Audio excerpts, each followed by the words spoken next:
میں تحسین کروں گا علماء اہل سنت کو. جتنے علماء اہل سنت نے اس موقع پر ناسبیت کے خلاف آواز اٹھائی ہے، میں درود و سلام بھیجتا ہوں ان سنی علماء کو جنہوں نے اس ناسبی کے اس بے حرمتی کے مقابلے میں آ کر آواز اٹھائی ہے. تو شیعہ کو کیا کہوں، وہ شیعہ جنہوں نے غلو کے مقابلے میں کوئی آواز نہیں اٹھائی، جنہوں نے کسی بدتمیزی کے مقابلے میں، کسی بے حرمتی کے مقابلے میں کچھ بھی نہیں کیا ابھی تک، کس کی انتظار میں بیٹھے ہوئے ہیں؟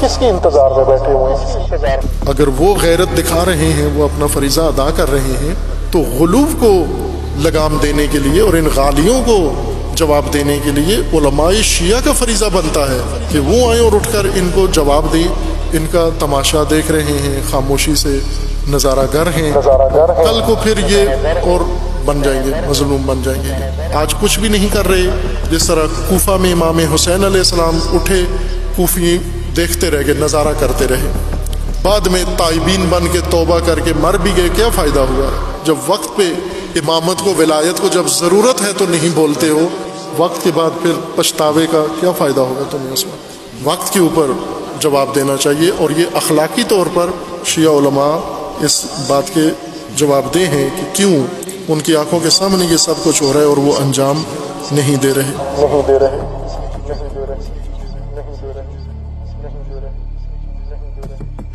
انہی کے بارے میں قرآن کا لہجہ بہت ہی سخت ہے، حتیٰ منافق اور کافر سے زیادہ سخت لہجہ قرآن کریم کا ان لوگوں کے بارے میں ہے جو ذمہ دار نہیں ہیں، غیر ذمہ دار لوگ ہیں. شہید مطہری فرماتے ہیں کہ امت اسلامیہ کے متعلق امت اسلامیہ کی ٹریجڈی کیا ہے. وہ کیا فرماتے ہیں کہ امت اسلامیہ کا المیہ یہ فاسد لوگ نہیں ہیں، بلکہ امت اسلامیہ کا المیہ غیر ذمہ دار لوگ ہیں. چونکہ امت فاسدوں کی تابع نہیں ہے. فاسدوں پر تو لعنت کرتے ہیں، ہر چند خود بھی انسان فساد کرتا ہے، لیکن کسی فاسد کو پسند نہیں کرتے. عموماً فاسد سے اظہار بیزاری کرتے ہیں، فاسد سے اظہار نفرت کرتے ہیں. مثلا کیا یزید کے زمانے میں ساری امت امام حسین علیہ السلام کی دعوت پر لبیک نہیں کہی؟ یزید کی وجہ سے نہیں کہ یزید نے روکا ہوا تھا ان کو. یزید کا واقعاً احترام تھا لوگوں کے دلوں میں. وہ جو امام حسین علیہ السلام کے ساتھ نہیں آئے، کیا واقعاً یزید کے تقدس کے قائل تھے؟ یہ آج کے زمانے کے ناسبیوں کی طرح جو اس وقت پیدا ہوئے ہیں، نیا ناسبی گروہ پیدا ہوا ہے پاکستان کے اندر، ان کی طرح یزید پرست تو نہیں تھے. وہ یزید سے متنفر تھے، بیزار، شدید بیزار تھے. یزید نے نہیں انہیں روکا ہوا تھا امام حسین کا ساتھ دینے سے. آج بھی آپ لوگ دیکھیں زیادہ تر ان مقدسین کے اسیر ہیں، غیر ذمہ دار مقدسین، بلا عہد مقدسین، غیر متعہد مقدسین. مجرم نہیں ہیں، فاسد نہیں ہیں، غلط نہیں ہیں، گناہ نہیں کرتے، چوریاں نہیں کرتے، زنا نہیں کرتے، شراب نہیں پیتے، جوا نہیں کھیلتے، بلکہ نمازیں پڑھتے ہیں، روزے رکھتے ہیں، زیارتیں کرتے ہیں، حج کرتے ہیں، تہجد پڑھتے ہیں. اور شہید مطہری فرماتے ہیں یہی نمازی، یہی روزہ دار، یہی حاجی، یہی زائر، یہی عالم، یہی فقی، یہی مجتہد، یہ اگر غیر ذمہ دار ہے، یہ سب سے بڑی رکاوٹ ہے. انسانیت کا ریلا اس نے روکا ہوا ہے. امام حسین علیہ السلام کے ساتھ لوگ اس وجہ سے نہیں جا رہے کہ یزید انہیں کہہ رہا ہے حسین کے ساتھ نہ جاؤ.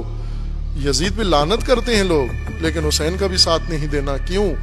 امام حسین کو مقدسین نے روکا ہوا ہے، امام حسین کے ساتھ دینے والوں کو. اب یہ کوفہ والوں کو کس نے روکا امیر المومنین کا ساتھ دینے سے؟ ایک مقدس مآب نے. کوفہ میں سابقہ حکومت کا مقرر کردہ والی ابو موسیٰ اشعری، وہ وہاں کے گورنر ہیں، بہت ہی مقدس شخصیت. تاریخ میں ان مقدسین میں سے بڑے سر فہرست مقدسین میں سے ایک وہ ہیں. جنگ جمل میں امیر المومنین علیہ السلام نے، جنگ جمل بہت شروع میں بہت یہ اس ذہنیت کے ساتھ کہ ہم فوراً حملہ کرتے ہیں اور ایک نوخیز حکومت کو فوراً ہی جو ابھی مضبوط نہیں ہے فوراً گرا دیں گے، اس ذہنیت تجزیے کے ساتھ انہوں نے حملہ کیا. اس لیے امیر المومنین نے مختلف علاقوں میں وفود بھیجے، نمائندے بھیجے، اور سب سے اہم مرکز کوفہ تھا۔ امیر المومنین علیہ السلام، جنگ بصرہ میں ہو رہی تھی، امیر المومنین مدینہ سے جا رہے تھے بصرہ کی طرف، اور ابھی کوفہ میں سابقہ حکومت کا مقرر کردہ والی ابو موسیٰ اشعری وہ وہاں کے گورنر ہیں، بہت ہی مقدس شخصیت، تاریخ میں ان مقدسین میں سے بڑے سر فہرست مقدسین میں سے ایک وہ ہیں، صحابی ہیں اور بڑے معتبر اور محترم شخصیت ہیں، سب کے نزدیک احترام کرتے ہیں۔ امیر المومنین علیہ السلام نے جس طرح والی شام کو معزول کیا، والی کوفہ کو بھی معزول کر دیا، لیکن پھر ساتھیوں نے امام علیہ السلام کو روکا، اور خصوصاً جناب مالک اشتر نے اصرار کیا، چونکہ مالک اشتر کوفہ کے رہنے والے تھے، کوفہ کے حالات سے آشنا تھے، جانتے تھے وہاں کی ترکیب اور صورتحال کو، اس لیے امیر المومنین پہ اصرار کیا کہ انہیں فوراً نہ تبدیل کریں، آپ کچھ عرصہ رہنے دیں، جب ہم کوفہ میں اپنے قدم جما لیں گے تو پھر کسی مناسب فرد کو وہاں متعین کر دیں گے، انہیں رہنے دیں ابھی۔ اس لیے امیر المومنین نے وہ لکھا ہوا خط معزولی کا نہیں بھیجا، اور انہی کو رکھا کہ کچھ دن رہیں، اور اسی اثناء میں جنگ جمل شروع ہو گئی، اور کوفہ سے ہی امیر المومنین کو توقع تھی کہ ہماری آئیں گے، ساتھی آئیں گے۔ جب پہلا پیغام بھیجا تو بہت صورتحال مایوس کن تھی، نظر نہیں آیا کہ وہاں سے کوئی آئے گا حمایت کے لیے یا جنگ کے لیے۔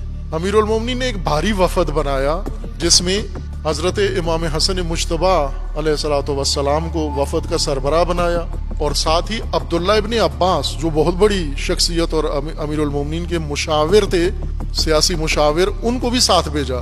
یہ بڑے چوٹی کی شخصیت تھی امیر المومنین کے ساتھ سیاسی اور اجتماعی لحاظ سے، انہیں بھیجا، ایک دو بندے اور ساتھ بھیجے، یہ وفد بھاری وفد۔ اور والی کوفہ، گورنر کوفہ جب انہیں جا کر کہا کہ امیر المومنین کا حکم ہے فوراً لشکر تیار کرو اور بھیجو، روانہ کرو بصرہ، تو والی کوفہ آئے اور آ کر مسجد کوفہ میں لوگوں کو جمع کر کے اور خطبہ دیا، اور خطبے کے اندر کہا کہ خبردار کسی نے اس جنگ میں جانے کا ارادہ بھی کیا، اگر یہ جنگ نہیں ہے، یہ فتنہ ہے، یہ جہاد نہیں ہے، یہ فتنہ ہے، اور جو اس میں جائے گا وہ جہنم میں جائے گا، وہ بہت برا انسان ہوگا، اور بہترین انسان وہ ہے جو اس جنگ میں نہ جائے، اس سے بھی بڑا انسان وہ ہے جو جنگ کے لیے اٹھے بھی نہیں، اس سے بھی بڑا انسان ہے وہ جو سرے سے اٹھے ہی نہیں، جو لیٹا ہوا ہو، اور سب سے بہترین باتقویٰ وہ ہے جو سویا ہوا ہو۔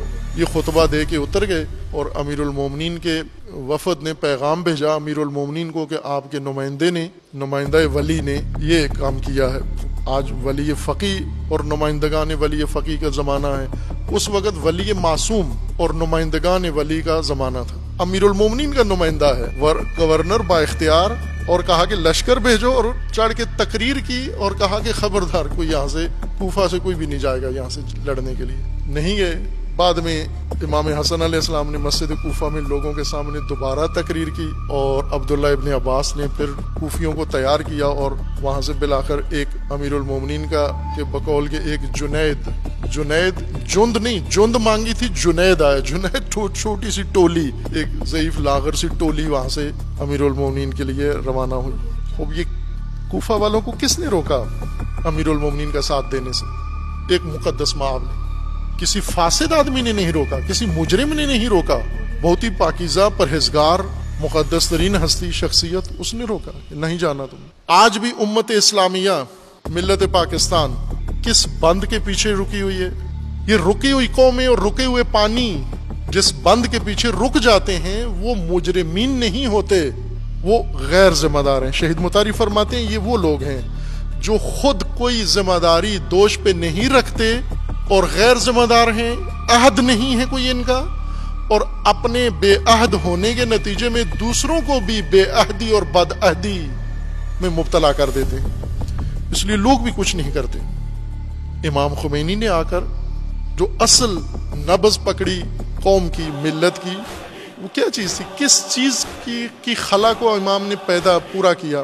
امام سے پہلے فقہا نہیں تھے، بڑے بڑے فقہا تھے، مجتہدین تھے، کوئی ایسا زمانہ نہیں گزرا غیبت کبریٰ میں، ایک دن بھی ایسا نہیں گزرا جب تشیع کے اندر اعلیٰ درجے کے چوٹی کے فقہا موجود نہ ہوں، صف اول کے فقہا ہر عہد میں موجود تھے، لیکن انجماد تھا، جمود تھا، سکوت تھا، اور ان کی وجہ سے عوام میں بھی جمود تھا، عوام کو بھی کوئی ضرورت نہیں تھی کہ ہم کیوں بولیں، جب آگے راہبر نہیں بول رہا، جب آگے بڑی شخصیت نہیں بول رہی، امام نے آ کر اس طلسم کو توڑا، اس بے عہدی کو توڑ کر عہد کیا اپنے ذمے۔ امام خمینی کے ذمے کس نے یہ کام لگایا؟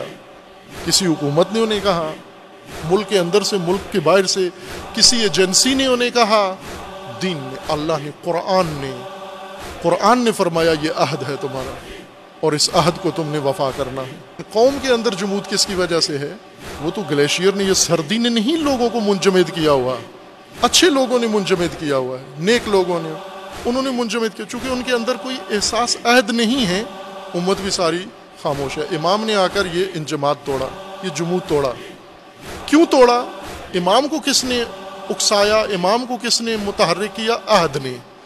عہد اندرونی محرک ہے۔ کئی لوگ ہیں وہ اپنی نجی زندگی میں بہت فعال ہیں، نجی زندگی میں بیوی بچوں کا بہت دھیان رکھتے ہیں، وقت پہ اوپر جاتے ہیں، گھر میں بچوں کو ٹائم دیتے ہیں، بچوں کو ٹائم پہ چھوڑتے ہیں، ٹائم پہ لے کر آتے ہیں، گھر کا راشن پورا رکھتے ہیں، ہر چیز گھر کی مینٹین کر کے، گھر بھی خوبصورت بنایا ہوا ہے، گھر کا سامان بھی خوبصورت ہے، گھر کے نظم و نظام بھی سارا ٹھیک چل رہا ہے، نجی زندگی ان کی بہترین چل رہی ہے۔ لیکن انہی افراد کو اگر کوئی قومی عہد ان کے سامنے رکھے، میدان اس کے اندر ایک منٹ دینے کے لیے تیار نہیں۔ جب تک کوئی آگے چارہ نہ ہو یا جب تک پیچھے سے کوئی ڈنڈا نہ ہو، یہ نہیں اٹھتے۔ لیکن کچھ لوگ ہیں جو اپنی نجی زندگی بالکل چھوڑ کے، ترک کر کے، یہ وہ لوگ ہیں۔ مجھے یاد ہے ایک پاکستان کے اندر ایک اسی طرح کی ایک شخصیت نظر آئی مجھے کہ ان کے اندر یہ گوہر موجود ہے، اور ان کے ساتھی ان کو ستا رہے تھے، قدردان نہیں تھے، گھر والے بھی ان سے ناراض کہ یہ گھر کو ٹائم نہیں دیتے، ساتھی بھی ان سے ناراض کہ یہ خود بڑا بننے کی کوشش کرتے ہیں۔ وہاں ان کی خدمت میں نے عرض کیا کہ عزیزان، یہ ہنر اللہ نے نا کم لوگوں کو دیا ہے جو اپنی زندگی میں اپنے بچوں کو یتیمی کی حد تک لے جاتے ہیں۔ ان کے ہوتے ہوئے بھی ان کے بچے یتیم ہوتے ہیں، یتیموں کی طرح ہوتے ہیں۔ کیوں؟ کہ یہ نجی زندگی کے لوگ نہیں ہیں، ان کو اللہ نے وہ توفیق دی ہے کہ پوری امت ان کا عیال ہے۔ چند چوزے اپنے پال لینا تو مرغی زیادہ یہ محنت کرتی ہے انسان سے۔